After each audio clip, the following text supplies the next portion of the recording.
iklan, apakah apa pemanfaat anggarannya. Sejauh ini saya belum pernah mendapat gambaran seperti apa. Hanya ketika legalitas itu diakui, maka anggaran dasar, anggaran rumah tangga kan punya kekuatan hukum untuk memaksa bahwa mereka dari kubu sebelah selalu mengklaim seperti itu, bahwa Pak Dunil sebetulnya hanya bermain di medsos saja. Bentuk panitia independen yang panitianya harus membuat fakta integritas, tidak boleh menjadi pengurus siapapun yang menang.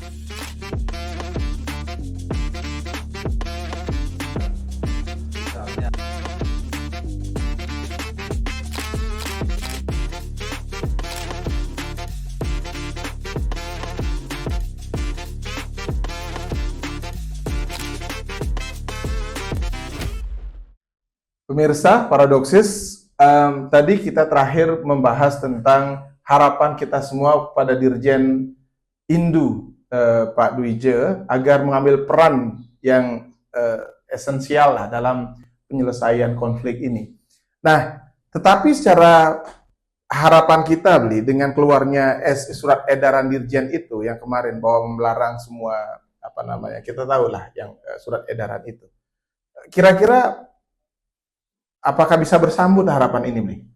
Pertama, surat tanggal 15 November yang ditekan oleh Pak Direktur itu menjadi indikator bahwa sebetulnya pihak kementerian menyadari posisi tidak adanya Parisade yang legal itu. Karena itu mereka kan tidak berani mengalirkan bantuan daripada nanti jadi temuan BPK gitu kan. Dia mau menyebabkan kerugian negara, ini kena pidana nanti pejabatnya gitu kan. Nah, ini posisinya. Nah, dengan posisi semacam ini sebetulnya kita sebagai tokoh umat, baik di level dirjen, di level ini tidak bisa berdiam diri. Karena masyarakat yang kemudian terzolimi sekarang di level umat, yang harusnya mendapat hak bantuan, pelayanan. Nanti besok-besok ada perayaan Nyepi, kembar suratnya datang. Ya kalau tidak bertabrakan begitu, surat yang satu bilang A, ke barat, yang surat satu bilang ke timur, kan repot jadinya. Jadi menimbulkan kebingungan di level umat. Sudahlah, segera selesaikan. Maka saya kemudian mempunyai solusi secepatnya adakan mahasabah luar biasa. Sebetulnya pada pintu masuk mahasabah luar biasa di kepengurusan Pak WBT juga sangat memungkinkan karena ada 2 orang ketua Sabah Walaka dan salah satu anggota begitu saya lupa, itu yang juga sudah mengundurkan diri. Dan ketika pejabat penting semacam itu mengundurkan diri menurut anggaran dasar anggaran rumah tangga juga itu sudah merupakan pintu masuk untuk bisa berlangsungnya mahasabah luar biasa. Tetapi penyelenggaranya siapa? Nah, itu persoalannya. Ketika legalitas itu diakui, maka anggaran dasar, anggaran rumah tangga kan punya kekuatan hukum untuk memaksa bahwa mereka boleh mengeskakan. Sekarang kan seakan-akan kedua-duanya tidak. Nah, maka saya punya solusi politik yang di atas kevakuman hukum ini toh. Nah, kita minta Kementerian Agama, usulan dari ormas-ormas Hindu, baik Prajaniti, WHDI, dan segala macam, yang concern terhadap persoalan ini, untuk meminta Kementerian Agama mengambil alih, setidak-tidaknya memberi legitimasi dalam bentuk SK kepanitiaan mahasabah luar biasa. Pertanyaannya kan ada, itu apa boleh Kementerian Agama? Apa tidak intervensi? Tidak intervensi. Ketika hanya sekedar melegitimasi dalam bentuk SK kepanitiaan, dia tidak mengintervensi, tetapi proses mahasabahnya itu berjalan sangat mandiri. Karena kita butuh payung hukum di tengah seluruh kekosongan sekarang untuk melaksanakan mahasabah luar biasa ini kan. Nah, itu yang saya usulkan. Artinya itu sesungguhnya ada 2 prasyarat, Bli. Pertama adalah kedua belah pihak, terutama PHDI yang bertikai ini harus merasa posisinya sekarang secara de jure itu 0. Itu dulu. Dan bukan harus merasa memang secara de jure memang tidak. Itu dulu. Artinya itu kan antara perasaan dasolen dasein itu kan itu berjarak. Sehingga itu tidak terjadi. Kedua, harus ada dorongan dari tokoh-tokoh Hindu, baik itu dalam bentuk pribadi maupun ormas, untuk mendesak Kementerian Agama, dalam hal ini Menteri Agama, untuk menerbitkan itu, kan begitulah posisinya. Kita tidak bisa harapkan kedua PHDI ini untuk yang merasa berkuasa ini untuk mengusulkan itu. Di samping secara legal standing juga dia dalam tanda petik cacat. Nah, sekarang komposisi kepesertaan daripada mahasabah luar biasa apa? Kita serahkan kepada kedua kubu di masing-masing daerah. Sekarang kan ada pertanyaan, Pak Putu, Pak Dunil nggak ada masa segala macam. Nanti dengan sendirinya akan terbaca itu. Misalnya masing-masing dikasih bagian 3-3 gitu misalnya. Apakah dia bisa mengirim 3 orang?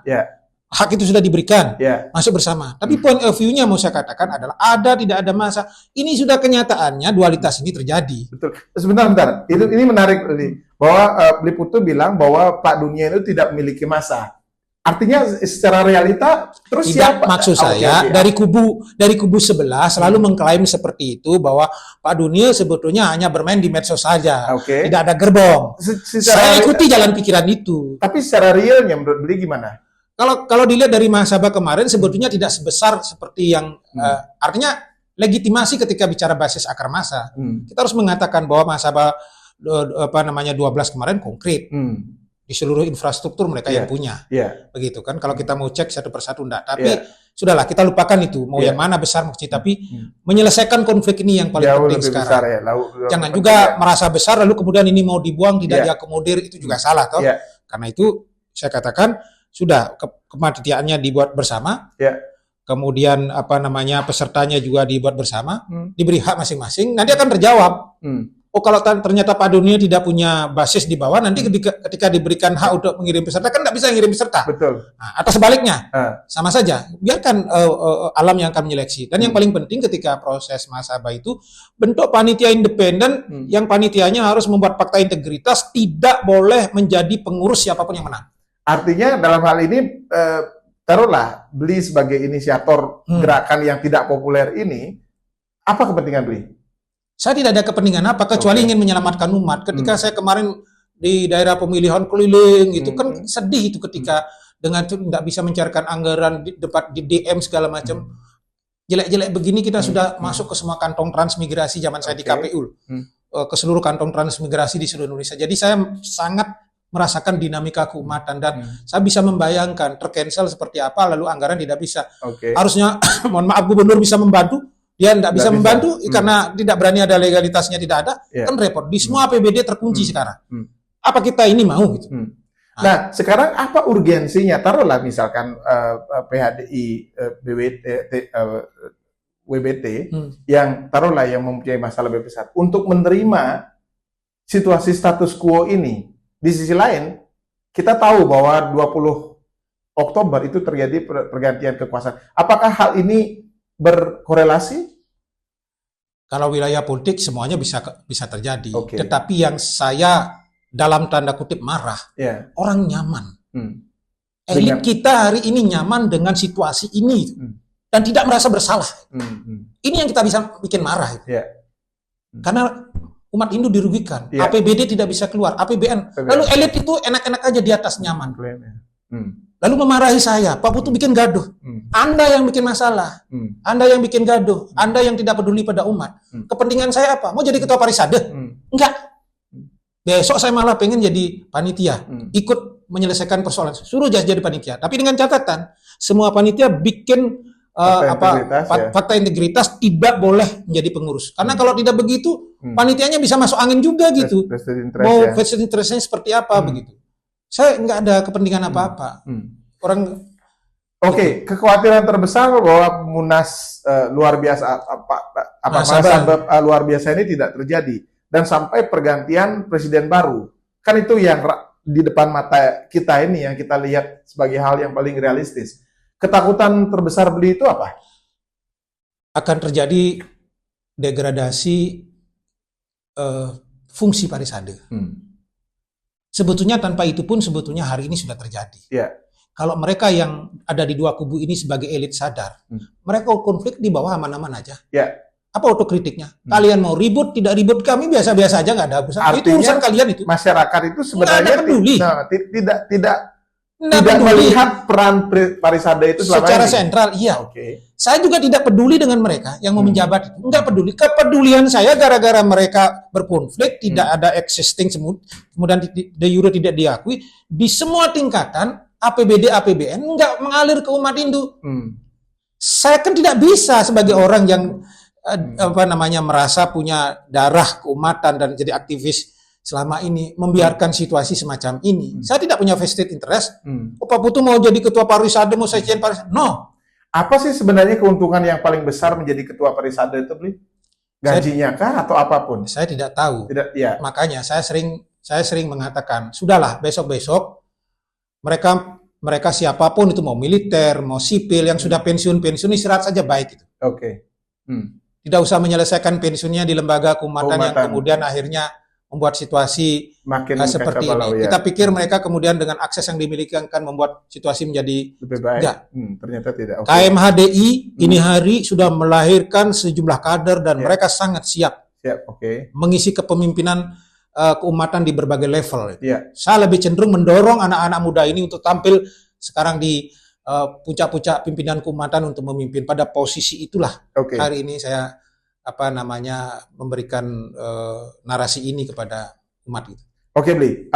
Yang kembali ke isu yang hot sekarang tentang perizinan tambang yang diberikan kepada ormas keagamaan. Menurut Bli secara general seperti apa? Termasuk sawit. Ya, yang sebenarnya. Saya ingin mengatakan begini. Lembaga keumatan adalah lembaga pelayanan umat. Ya. Yang kemudian ia tidak punya expert, tidak punya kompetensi untuk bekerja di wilayah ekonomi seperti itu. Niat Pak Suparjo sangat mulia untuk memberikan misalnya sawit, saya bicara sawit, hak pengelolaan sawit, lalu kita bisa urunan segala macam. Sedangkan lembaga Parisade berganti orangnya. Siapa yang bisa memberikan garansi dana umat itu akan terkelola dengan baik? Nggak ada yang bisa memberikan garansi itu. Nggak ada yang bisa memberikan transparansi itu. Mari kita cek sekarang. Ada Prajaniti, ada WHDI, ada KMHDI. Kenapa tidak? Nah, saya ingin mengatakan contoh sederhana saja. Sudahkah mereka transparan soal pengelolaan anggaran yang diberikan oleh negara dalam bentuk bantuan APBN kepada kepengurusan masing-masing? Saya yakin belum tentu mereka terbuka. Apalagi pengelolaan dana umat yang sebesar ini. Dan kita tidak punya kompetensi itu. Nanti yang terjadi malah kemudian kita yang akan dicurigai begitu uang itu hilang, tidak terjelaskan. Nanti besok-besok yang akan terjadi 10 tahun lagi. Itu kan zamannya Pak WBT dulu. Tanya aja beliau, repot nanti. Saya ingin mengatakan bahwa pengelolaan dana keumatan itu, the first time sekarang hari ini kita harus menuntut hak pada negara. Kalau umat kita benar hari ini jumlahnya 14 juta, maka sebetulnya dari anggaran sekitar 900 berapa triliun ya Kak, sekitar 8 triliun lebih di Kementerian Agama itu. Tapi yang sekarang kita memperoleh cuma sekitar paling tinggi 900 miliar. Itu hak kita sebenarnya di level angka 2,5 triliun lebih. Kalau kita bicara proporsional gitu. Ini yang harus diperjuangkan oleh teman-teman DPR, gebuk sehingga paling tidak menyentuh di angka 1 triliun lah, sehingga bisa masuk. Dan kemudian menggerakkan BDDN kita semaksimal mungkin. Seperti lembaga keumatan yang lain punya Badan Amil Zakat Nasional gitu besar dan segala macam. Ini yang harus digerakkan. Kalau kita masuk ke ranah-ranah ekonomi yang kemudian organisasi ini hanya 5 tahun berganti, bukan organisasi permanen, itu akan menimbulkan persoalan baru di kemudian hari. Karena itu mau sawit, mau tambang, saya kok tidak sepakat itu masuk ke ranah lembaga keumatan. Meskipun secara maksud baik itu sepakat niatnya baik, tetapi persoalan manajemen eksekusinya akan menimbulkan persoalan baru. Teman Wisyo ya. Nah, belum lagi kita masih mempunyai persoalan di BDDN. Kita tahu bahwa ada BDDN swasta atau BHDN atau apapun lah, Badan Penggalian Umat yang swasta yang sampai saat ini pertanggungjawabannya pun tidak jelas. Yang miliknya AWK itu. Saya sebut saja sudah. Nanti kita akan bahas sekelumit tentang itu setelah ini.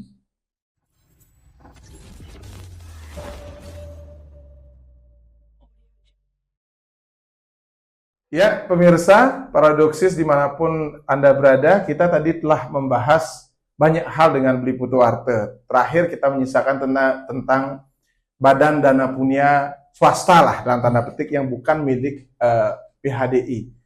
Seperti apa sebenarnya pengelolaannya, Bli? Transparansinya seperti apa? Siapa yang berhak untuk melakukan audit? Adakah audit yang selama ini dilakukan untuk menginvestigasi penyalahgunaan jika ada? Ya. Seperti apa? Agar umat tercerahkan, selama ini kan orang kebingungan, umat kebingungan. Ketika ingin memberikan punil segala macam. Ada dua, seolah-olah semua resmi milik Parisade. Kalau yang resmi milik Parisade namanya BDDN, Badan Dharma Dana Nasional, yang sekarang dijabat oleh Bapak Seto, mantan dirjen kita. Itu. Tapi ada juga badan swasta yang membawa label Hindu tapi ngambil uang dari umat Hindu. Badan Dana Punya Hindu Nasional. Ini milik lembaganya Arya Weda Karna, istilahnya begitu. Maka saya ingin mengatakan kalau memang umat ingin berdana punya untuk kepentingan lembaga dan umat Hindu, ya ke lembaga resmi BDDN, bukan ke lembaga swasta. Ya, karena kita tidak tahu pembentukan Badan Dana Punya Hindu Nasional ini siapa yang mengudit, peruntukannya seperti apa, pertanggungjawab, karena dia membawa label Hindu itu. Betul. Nah, saya juga tidak tahu kenapa Parisade tidak bisa menegur hal-hal seperti ini misalnya. Betul. Karena membawa label Hindu. Lain halnya kalau dia kemudian membuat lembaga terpisah penghutang dana, langsung mendapat perizinan dari Kementerian Sosial, itu berbeda. Tapi karena membawa label Hindu seharusnya ini ditertibkan. Paling tidak ada pertanggungjawaban publik untuk apa anggarannya. Artinya saya potong sedikit, dengan kata lain bukan masalah ke siapa umat harus menyumbang, tetapi bagaimana transparansinya, kan itu yang lebih penting. Betul. Akuntabilitinya. Ya. Nah, selama ini menurut Bli, ya kita oke lah yang tentang yang resmi milik PHDI. Yang swasta ini Bli, menurut saya sampai hari ini tidak tahu pemanfaatannya seperti apa. Kan konon ada beasiswa. Makanya kalau dia kemudian menerima uang publik, harusnya dia kan kemudian menjelaskan kepada publik. Apakah dalam bentuk iklan, apakah apa pemanfaat anggarannya. Sejauh ini saya belum pernah mendapat gambaran seperti apa. Makanya syukurlah saya belum pernah juga menyumbang ke tempat itu gitu ya. Tapi poin yang mau saya katakan adalah jangan sampai umat kemudian terperdaya, kebingungan dan tersesat menyumbang ke tempat yang salah gitu. Padahal lembaga kita sudah ada namanya BDDN. Begitu. Artinya, nah kita juga tidak tahu alasan umat untuk menyumbang itu apakah karena dia lebih percaya terhadap lembaga swasta. Saya kira tidak, mungkin tersesat saja, dipikir bagian dari Parisade begitu. Nah terakhir tentang Parisade Bli, tentang kalaupun misalkan Mahasabha luar biasa ini bisa dilaksanakan, apa kriteria calon pemimpin seorang ketua Parisade yang menurut Bli ideal? Saya tanya balik sekarang, Bung Satwika. Apa sekarang persoalan keumatan kita yang paling serius ketika berbicara kelembagaan umat? Pemahaman atas isu-isu keagamaan, terus tanggung jawab.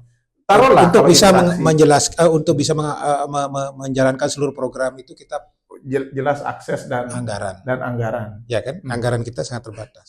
Saya mau mengatakan bahwa siapapun yang menjadi pemimpin Parisade ke depan harus punya akses yang sangat kuat untuk bisa memastikan pos-pos anggaran di semua sektor itu bisa kita kita bisa ambil.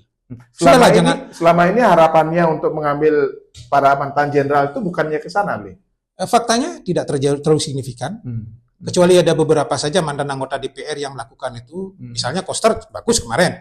Ketika dia jadi anggota DPR bisa menaikkan anggaran Parisade atau yang lain-lain. Tapi kan kalau misalnya ketua Parisadenya punya jaringan yang kuat, punya nyali dan seterusnya, berani gedor Menteri Agama dan lain sebagainya, itu bisa. Jadi poin pertama yang saya ingin katakan ketika bicara calon ketua Parisade, dia harus punya akses yang sangat luas dan konkret.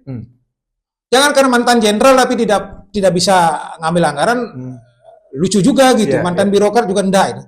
Yang ada di lingkar kekuasaan yang bisa kemudian itu. Karena itu dia membutuhkan apa? Membutuhkan nyali. Punya akses tapi tidak punya nyali untuk gedor-gedor pos anggaran itu juga rugi. Dan yang ketiga adalah dia mengayomi dan dedu itu. Nah, tipikal semacam inilah yang kemudian menurut saya perlu dihadirkan. Dan banyak tokoh muda. Saya bisa sebut banyak nama itu. Misalnya Ari Dipayana, mantan koordinator staf khusus. Kalau sampai jadi ketua Parisade ngeri banget itu. Bukan mantan, masih. Sorry, ya. Mantan